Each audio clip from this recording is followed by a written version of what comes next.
Olá, muito boa tarde. Mais uma vez estamos aqui reunidos para o livro, para o estudo do livro dos Médios de Allan Kardec. Hoje vamos estudar o episódio 17. Estamos na terceira parte, Manifestações Físicas Espontâneas, capítulo 5, Ruídos, Barulhos e Perturbações, Arremessos de Objetos, Fenómenos de Transporte. Hoje vamos estudar o item 82 ao item 88. Mas antes, meus amigos, como sempre, quero pedir ao nosso Mestre Jesus, nosso irmão maior, nosso guia espiritual, ao mentor deste trabalho e aos nossos guias, aos nossos amigos espirituais, para que este momento de estudo seja repleto de discernimento, de paz e de amor. Ficai connosco, Jesus, agora e sempre. E que assim seja.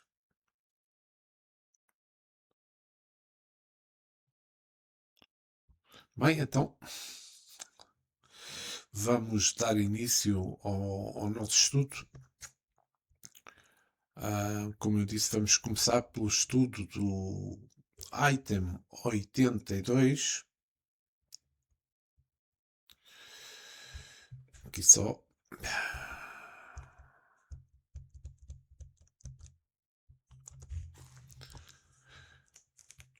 Volto a relembrar que estamos estudando no Livro dos Médios Manifestações Físicas Espontâneas, Ruídos, Barulhos e Perturbações, Arremesso de Objetos, Fenómenos de Transporte. Item 82. São provocados os fenómenos de que acabamos de falar. Sucede, porém, às vezes, produzirem-se espontaneamente, sem intervenção da vontade, até mesmo contra a vontade, contra a vontade, pois que frequentemente se tornam muito importunos.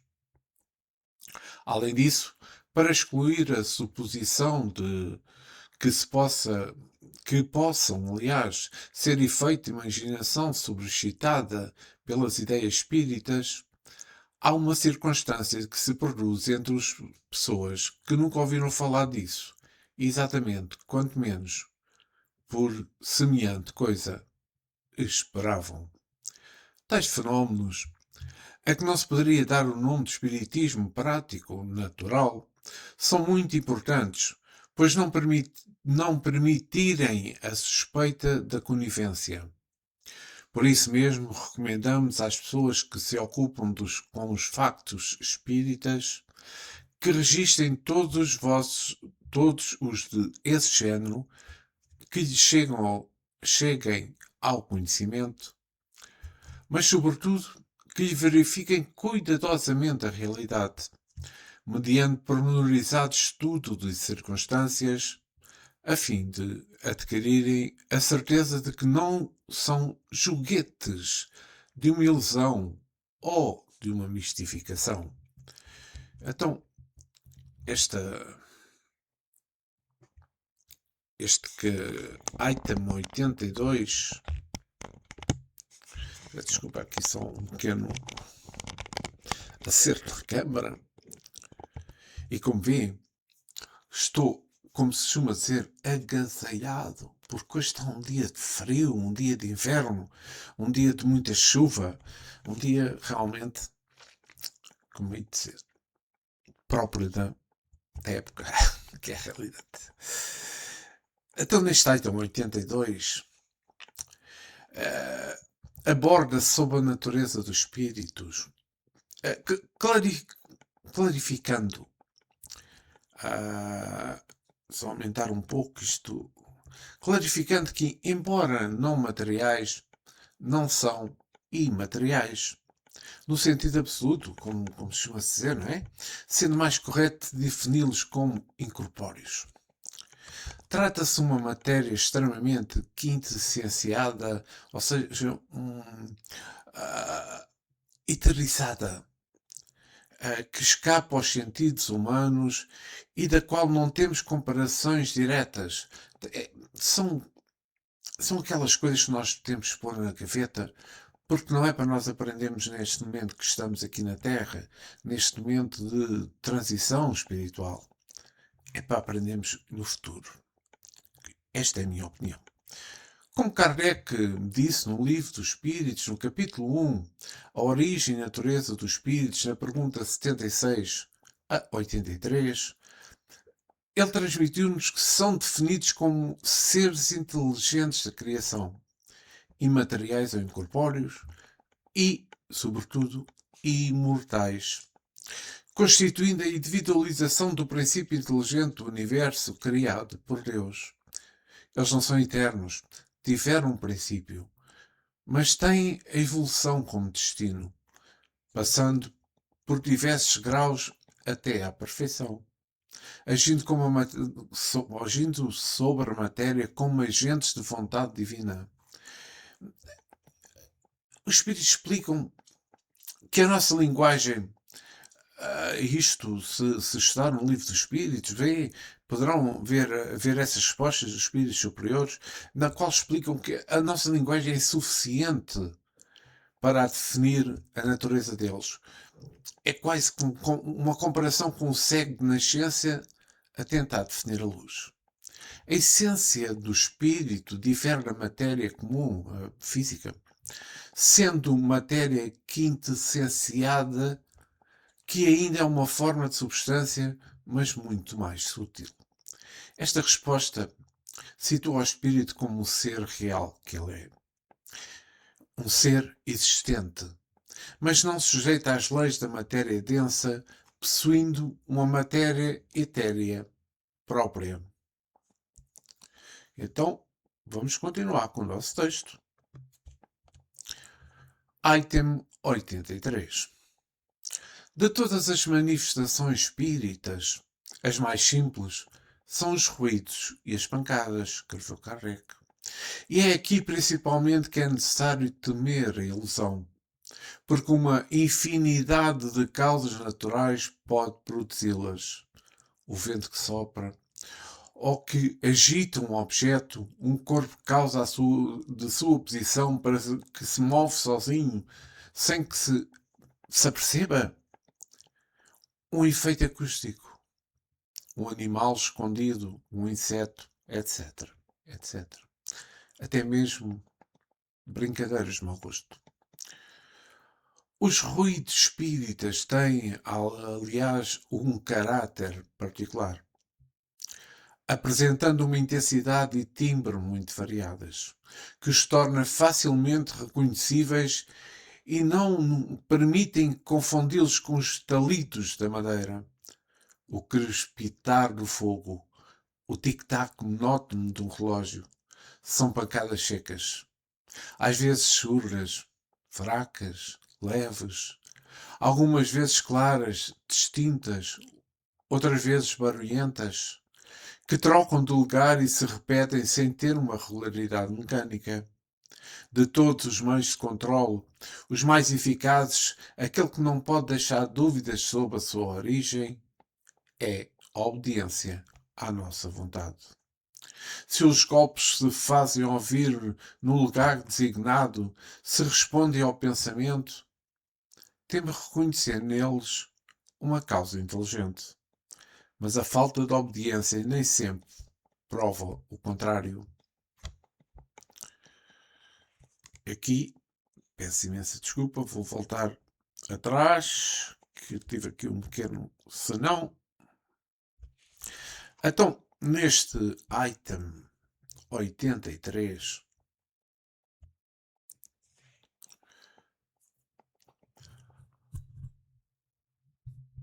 os ruídos, as pancadas, são manifestações espíritas simples. São manifestações espíritas físicas, como sabemos, mas simples, exigindo cautela contra as ilusões. Pois causas naturais, como está mencionado por Kardec, o vento, os insetos, a acústica, podem simulá-los. E ele faz muito bem escrever isto, para evitar confusões. Diferem dos ruídos comuns pela variedade do timbre, da intensidade e, sobretudo, da inteligência. O controle mais eficaz é a obediência às vontades, às perguntas, atestando causa inteligente. Então temos aqui a variedade, como Kardec também mencionou, que as pancadas, as secas, as surdas, fracas, fortes, claras, é um número bastante grande.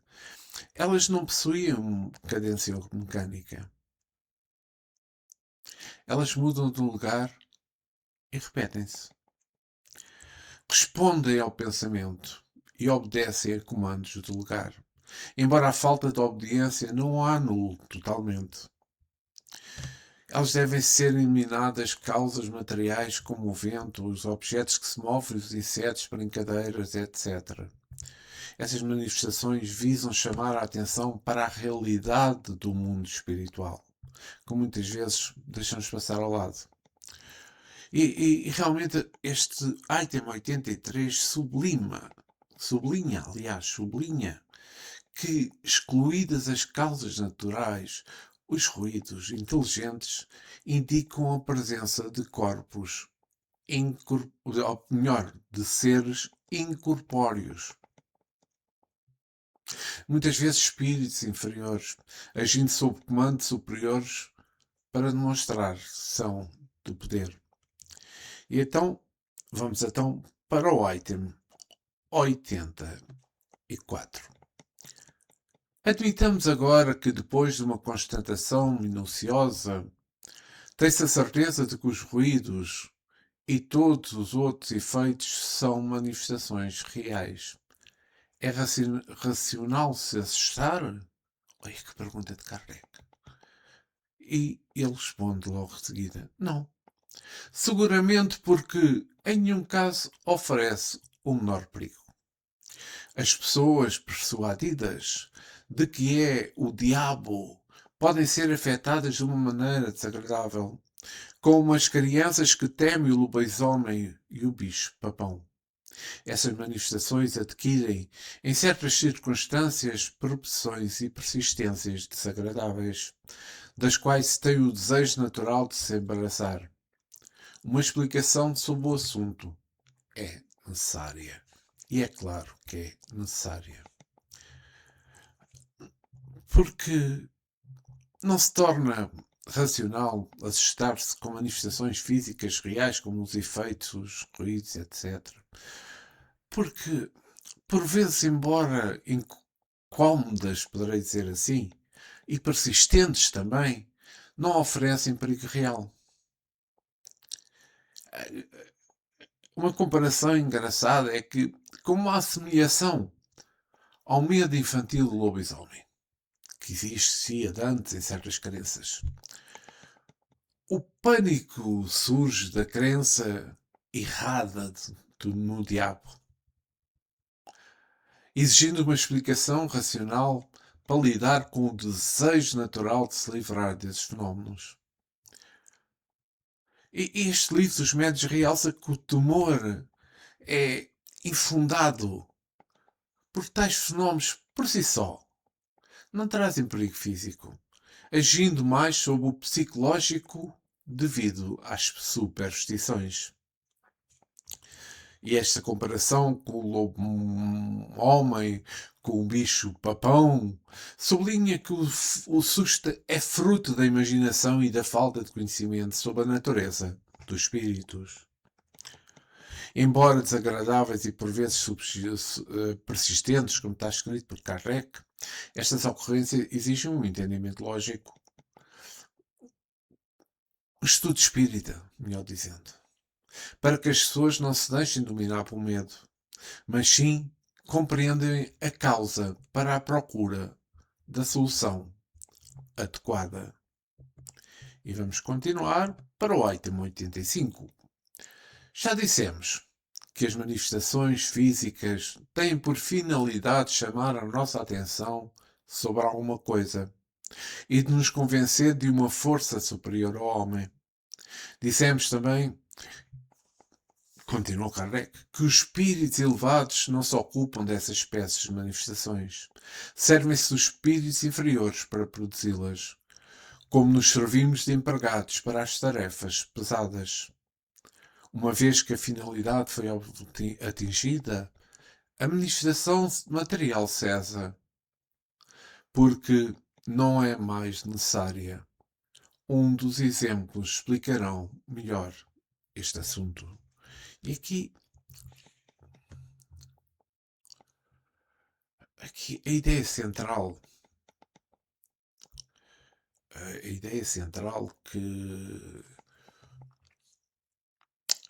é que as manifestações com movimentos de mesas, com ruídos, pancadas e mesmo transporte de objetos servem como cartão de visita ou uma prova material da existência dos espíritos para aqueles que são incrédulos.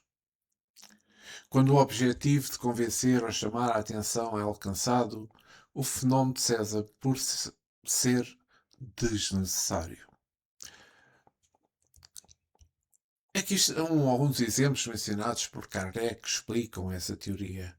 As mesas girantes, pancadas e efeitos físicos.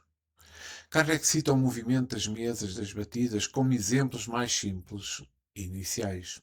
Eles são produzidos, como nós já falámos, por espíritos inferiores ou menos elevados, que utilizam o fluido vital do médio para manipular a matéria, agindo como empregados para tarefas que exigem energia bruta. A animação de corpos inertes, ou seja, a estátua, como costuma ser. Um exemplo didático dado por Kardec é que, assim como os espíritos movem uma mesa, poderiam atuar sobre uma estátua. Através do fluido vital, o espírito dá uma vida artificial e uma vida momentânea. A madeira da estátua, por exemplo, fazendo-o mover e responder por pancadas. Isto mostra que o espírito não usa mãos físicas, mas sim o seu próprio perispírito, que é o corpo fluídico, para agir sobre a matéria densa. Kardec menciona exemplos de fenómenos espíritos que ocorrem sem a vontade do médio, como ruídos persistentes ou arremesso de objetos que continuam a acontecer até que a causa seja compreendida ou a atenção das pessoas seja atraída para o facto espiritual, que esse é o grande objetivo. E vamos continuar com o nosso texto. Há muitos anos, no começo dos meus estudos sobre o Espiritismo, disse Kardec, estava escrevendo Kardec, perdão. Estando um dia ocupado com um trabalho sobre certo assunto, golpes se fizeram ouvir em torno de mim durante 4 horas seguidas. Era a primeira vez que tal coisa acontecia. Constatei que não tinha nenhuma causa acidental, mas, no momento, não consegui saber isso. Eu tinha nessa época a ocasião de ver frequentemente um excelente médio escrevente. No dia seguinte perguntei ao espírito se comunicava por seu intermediário sobre as causas desse golpe. Era o seu espírito familiar que lhe queria falar, respondeu-me. E o que queria dizer? Pode perguntar você mesmo, porque ele está aqui, foi a resposta que Kardec teve. Tendo interrogado esse espírito, ele se fez conhecer com um nome alegório. Soube depois por outros espíritos que ele pertencia a uma ordem muito elevada e representou na Terra papel muito importante. Assinalou-me erros no meu trabalho, indicando-me as linhas onde se encontrava. Deu-me úteis e sábios conselhos. Disse que estaria sempre comigo e que atenderia ao meu chamado todas as vezes que eu quisesse interrogá-lo. Depois, esse espírito nunca mais me deixou.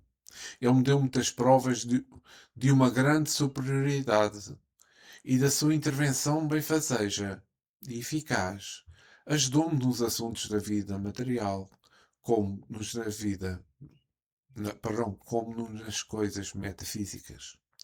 Desde a nossa primeira conversa, os golpes cessaram. O que queria ele, com efeito? Entrar em comunicação regular comigo, pois isso queria-me avisar. O aviso dado, depois explicado, as relações regulares estabelecidas, os golpes se tornaram inúteis e cessaram. Não se bate mais o tambor para acordar os soldados, quando eles já estão de pé. Um facto parecia ocorrer com um dos meus amigos. Desde algum tempo esse seu quarto ressoavam ruídos diversos que se tornavam fatigantes. Na ocasião em que se apresentou de interrogar o espírito de seu pai por um médio escrevente, ele soube o que dele queriam. Atendeu ao pedido. E depois disso, não se ouviu mais barulho. Note que as pessoas que têm com o espírito um meio regular e fácil de comunicar têm muito raramente manifestações desse género. Ora que aqui é uma coisa que é importante. Vou aqui.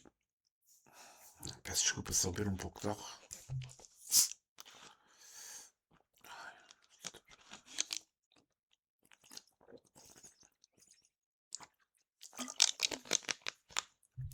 Peço desculpa por esta paragem. Kardec narra a sua primeira experiência direta com golpes intensos durante 4 horas, como ele me ensinou, que ele identificou como sendo um espírito familiar da alta ordem, que queria estabelecer comunicação regular para auxílio dos seus trabalhos, o que foi resolvido após a comunicação escrita. Então, aqui o espírito, como Kardec já estava a mencionar nos itens anteriores, o espírito não queria assustar, mas sim chamar a atenção para uma comunicação regular. A frase que Kardec menciona, não se bate mais no tambor para acordar os soldados, quando eles já estão de pé, é uma metáfora para explicar que, uma vez estabelecida a comunicação direta, os ruídos tornaram-se desnecessários. Kardec descreve o espírito como um benfeitor, que assinalou erros no seu trabalho e prestou conselhos úteis, demonstrando superioridade. Kardec menciona que a mesma solução foi eficaz para um amigo, cujo ambiente fatigante foi pacificado após o espírito ter ouvido, através do médium. Então as manifestações físicas e ruídos cessam quando o espírito consegue o que deseja: comunicação, prece ou esclarecimento. Mas disto falaremos com mais detalhe mais à frente. E vamos continuar. Item 87. As manifestações espontâneas não se limitam a batidas e ruídos. Elas degeneram muitas vezes em verdadeiro tumulto e perturbações. Móveis e objetos diversos são revirados, projéteis de toda a espécie são lançados fora, portas e janelas são abertas e fechadas por mãos invisíveis, vidraças são quebradas, o que não pode ser apenas ilusão. A desordem é quase sempre real, mas algumas vezes é só a aparência da realidade. Ouve-se barulho num aposento vizinho, barulho de louça que cai e se quebra com estrépito. Há achas de lenha que rolam no assoalho. Corre-se para ver e está tudo tranquilo e em ordem. Depois o tumulto recomeça. É importante esta parte, que eu acho que é muito interessante. Muitos factos idênticos deste género podem ser lidos na revista Espírita, que eu aconselho, como mais uma vez, e por muitas mais vezes farei, aconselho a lerem. Em todos os espíritos, o espírito batedor de Berzaberne que nome, cujas estripúlias duraram mais de 8 anos. Está na Revista Espírita de maio, junho e julho de 1858.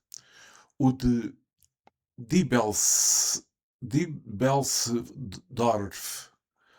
está na Revista de agosto de 1958. O do Padeiro das Grandes Vendas, próximo de Dieppe, está na de março de 1860. O da Rua Noyers, em Paris, agosto de 1860. O do Espírito Castelnaudary, sob o título de História de um Danado, que está em fevereiro, na revista de fevereiro de 1860. O do Espírito este já vi. O do Fabricante de São Petersburg, em abril de 1860 e por aí adiante. Esta citação de Kardec, como de outras tantas deste livro e das demais obras de codificação, vê-se a importância da revista espírita para o estudo sério, para o estudo aprofundado do espiritismo. Realmente, a revista na coleção redigida por Kardec é fonte de factos, de esclarecimentos doutrinários indispensáveis, por não, ao estudioso, para aquele que quer aprender sobre o espiritismo. Os exemplos são inúmeros, exemplos bastante esclarecedores, que é importante para todos. E convém lerem esporadicamente uma parte, outra parte, uma ou outro ano. É muito importante para entenderem.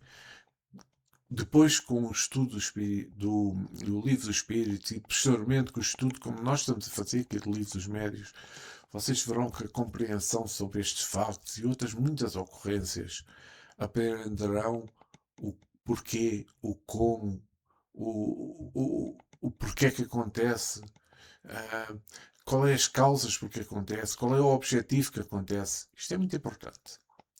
Então, este 87 já li. Item 88. As manifestações deste género não são nem raras, nem novas. São poucas as crónicas locais que não encerram uma história do género. O medo, sem dúvida, exagerou factos que, passando de boca em boca, tomaram proporções gigantescamente ridículas. Porque aqui são um à parte, porque o passado boca a boca é acrescentar mais um ponto, mais uma vírgula, mais uma palavra. E aqui as superstições, as, as crenças que eram criadas já com o objetivo de provocar medo, etc. Continuando o texto. Como a superstição estando, as casas onde se deram foram tidas como assombradas pelo diabo. Estão a ver? E daí vêm todos os contos fantásticos ou terríveis de fantasmas. Por seu lado, a trapaça não deixou escapar uma tão bela ocasião de explorar a credulidade.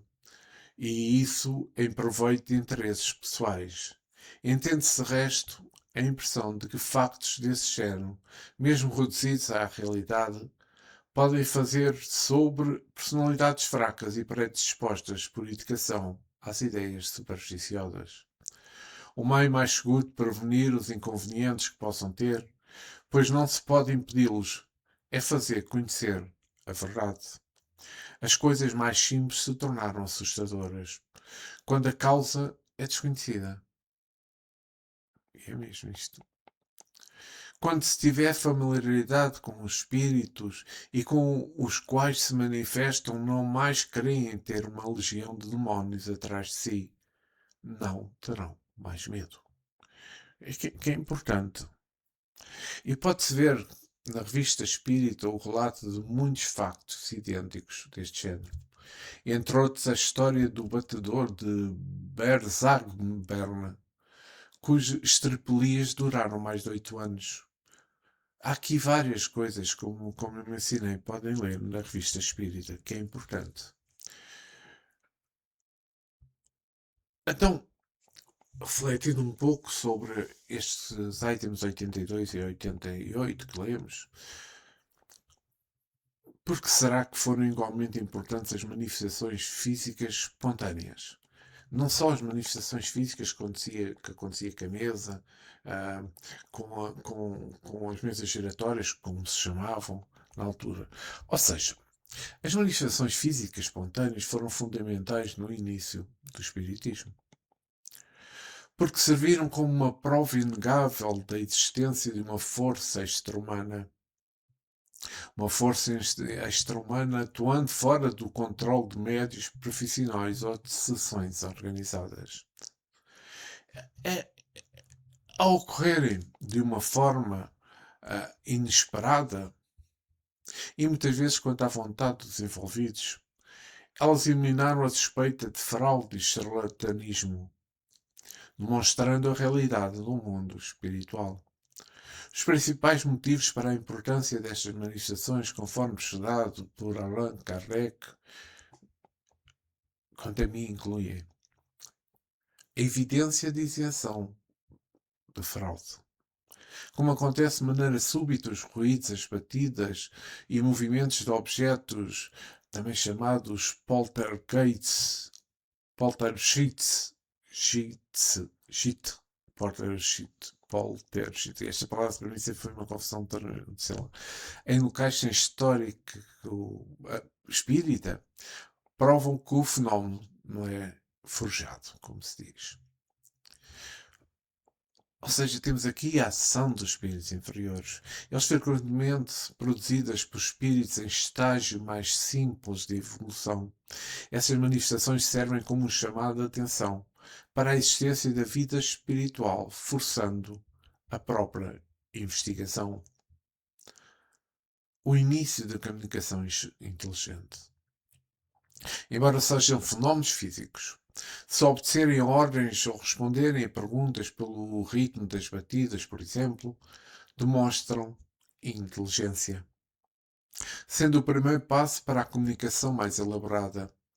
Então, temos aqui a demonstração da lei da causa e efeito. Elas evidenciam que os espíritos podem agir sobre a matéria através de fluidos, superando a barreira entre o mundo visível e o mundo invisível. E aqui Kardec realçou a análise racional. A análise racional desses eventos para que o medo supersticioso fosse então substituído pelo entendimento da sua finalidade prática. Então, porquê é que atualmente este tipo de manifestações espontâneas não acontecem? Bem, segundo o Espiritismo, estas manifestações físicas espontâneas, os ruídos, a movimentação dos objetos, elas diminuíram porque o seu objetivo principal era a existência de espíritos e convencer os incrédulos foi alcançado. A doutrina foca agora na evolução moral e intelectual, preferindo comunicações inteligentes à demonstração material e energética.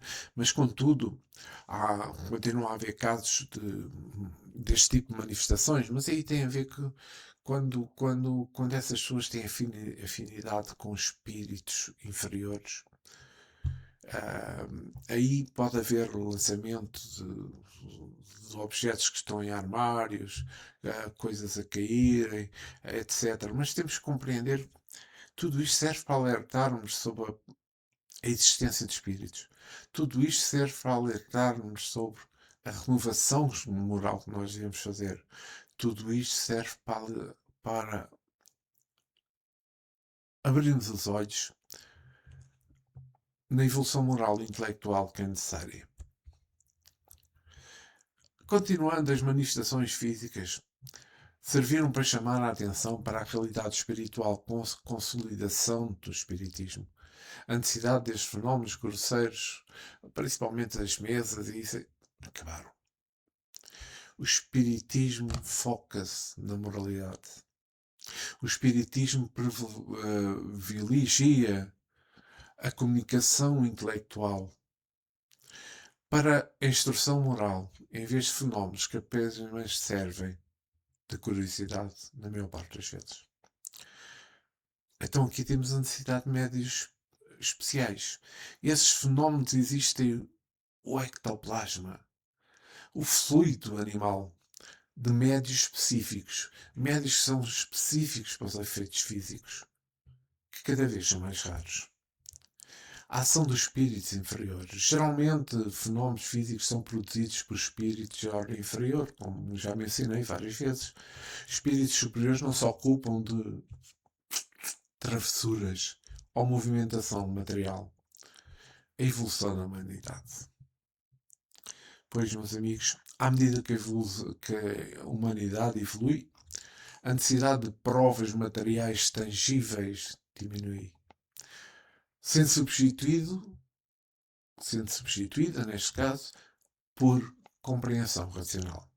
Embora menos frequentes esses fenómenos ainda podem ocorrer em casos específicos, como eu mencionei, para despertar pessoas para realidades espirituais. Então, que tipo de teste poderia-se fazer para diferenciar uma manifestação de pancada, por exemplo, de um engano ou de um embuste? Este teste será infalível? Bem, eu faço esta pergunta porque a resposta é muito simples.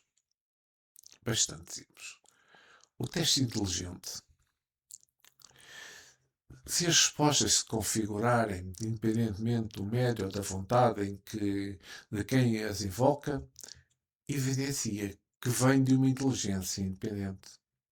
Mas segundo o codificador Allan Kardec, ainda assim, este teste não é infalível.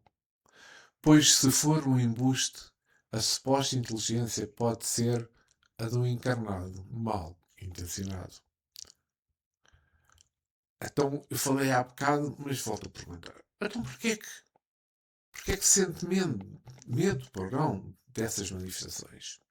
Segundo o Espiritismo, o medo das manifestações físicas, como os ruídos, os objetos moventes, as pancadas, etc., provém de uma grande parte da falta de conhecimento doutrinário. É lógico.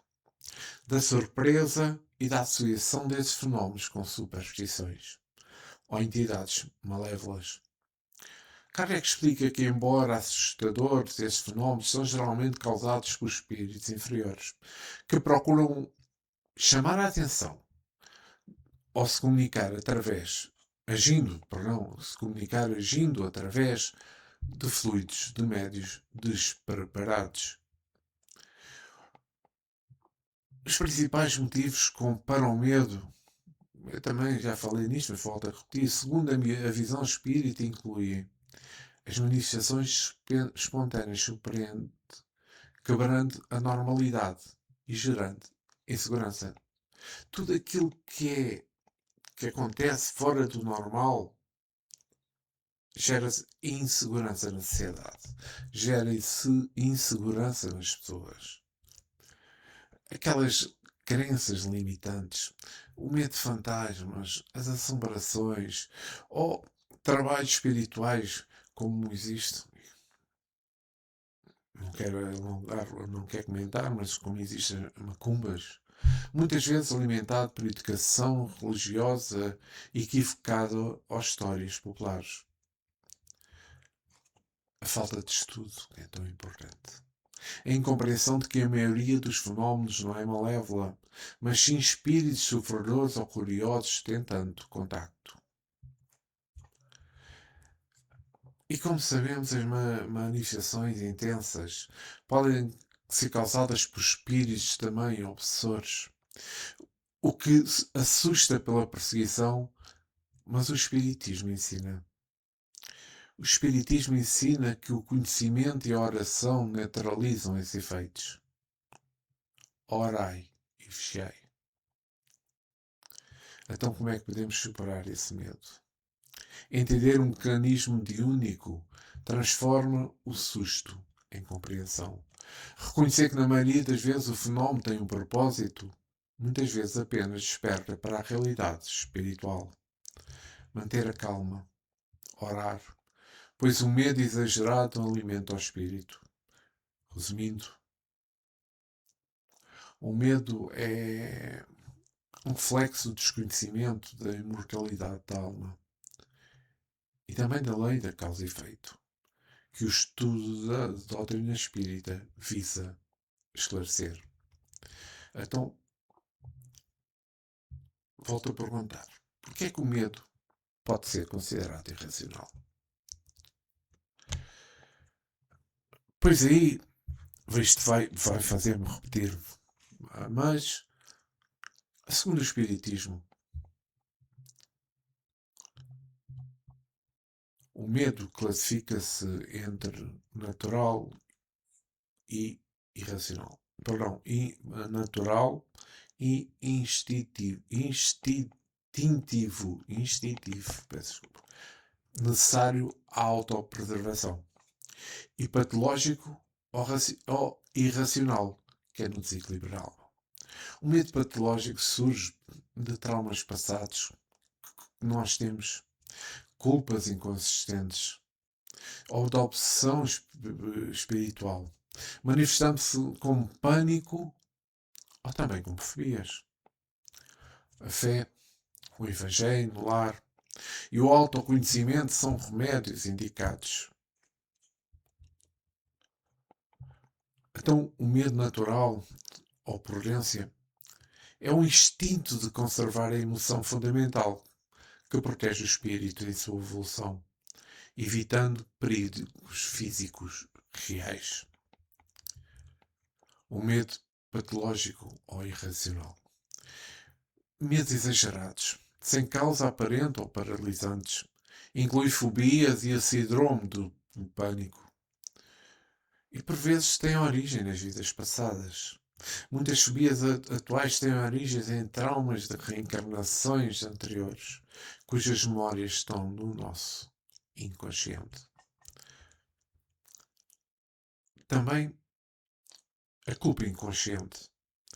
Medos que nascem de desequilíbrios emocionais e culpas profundas trazidas do pretérito. A influência espiritual. O medo desproporcional pode ser fruto de obsessões, onde espíritos inferiores exploram inseguranças. Então temos os medos culturais também e os medos sociais. O medo do futuro, o medo da morte, da pobreza ou da opinião alheia, refletindo, perdão, a falta de confiança na imortalidade da alma e na justiça divina. Então, como é que será que podemos entender dessa assertiva no texto dado? Vamos lá ver. O tambor deixa de tocar para despertar os soldados logo que estes se achem todos de pé. Essa frase que Kardec mencionou é uma analogia uma analogia muito utilizada na doutrina espírita, frequentemente citada na Revista Espírita de 1858, O Tambor de Berezina, e mencionado no Livro dos Médios também, nesta parte que estamos a ler, não é? Segundo a perspectiva espírita, a analogia significa o seguinte: o objetivo da manifestação, qual será? As manifestações físicas, batidas, ruídos, ocorrem com o propósito de chamar a atenção para a presença de uma força superior ou de um espírito necessitado, tal como o tambor acorre aos soldados para uma ação. O fim da manifestação. Assim que o objetivo é alcançado, ou seja, quando os encarnados, soldados, despertam para a compreensão da presença espiritual ou para a necessidade de prece auxílio, estão de pé, a manifestação material cessa por se tornar desnecessária. Então aqui também temos a causa inteligente. A comparação realça que os fenómenos não são aleatórios, mas provocados por espíritos que procuram comunicar algo, muitas vezes pedindo preces ou reparação, e que cessam um barulho assim que são ouvidos. O caso do tambor de Brasina narra justamente a intervenção de um espírito, um soldado, que através dos ruídos procura auxílio para a sua perturbação após a morte. E pois é, meus amigos, com esta, com esta parte que li agora, nós chegamos ao fim deste episódio 17, ao fim do estudo de hoje do livro dos Médios, que espero tenha sido do vosso agrado. Por vezes isto pode se tornar um pouco repetitivo, mas acreditem, a importância que ele tem alertarmos para estas situações, poder por vezes repetir, mas eu repito que, pelo menos do meu ponto de vista, como uma necessidade importante. Ao tentar abranger estas formas que Allan Kardec vai-nos trazendo neste estudo de livros médios, alargando um pouco mais, mas mantendo sempre a linha de Allan Kardec, mantendo sempre a linha de estudo deste homem que foi um missionário que escreveu esta base da doutrina espírita, extremamente importante hoje para os nossos conhecimentos, sobre a morte, sobre a vida física, sobre a vida espiritual, sobre tudo. O que somos, o que fomos, para onde vamos. Eu acho que é extremamente importante, e volto a frisar, quem não estudou o livro dos Espíritos, estude. Eu tenho esses estudos feitos no canal. Estudo livros dos médios. Mais à frente vai ver as importâncias do que é a mediunidade. Para que serve a mediunidade, os vários casos de mediunidade. Só assim podemos aprender muito mais sobre o Espiritismo. Se nós não conhecemos a mediunidade, não conhecemos o Espiritismo. Mas vamos terminar por aqui. Quero agradecer ao nosso Mestre Jesus, ao nosso guia espiritual, ao mentor deste trabalho, aos nossos espíritos amigos, e agradecer por este momento que tivemos de estudo, de paz, de discernimento. Jesus, fiquei agora e sempre conosco, e que assim seja.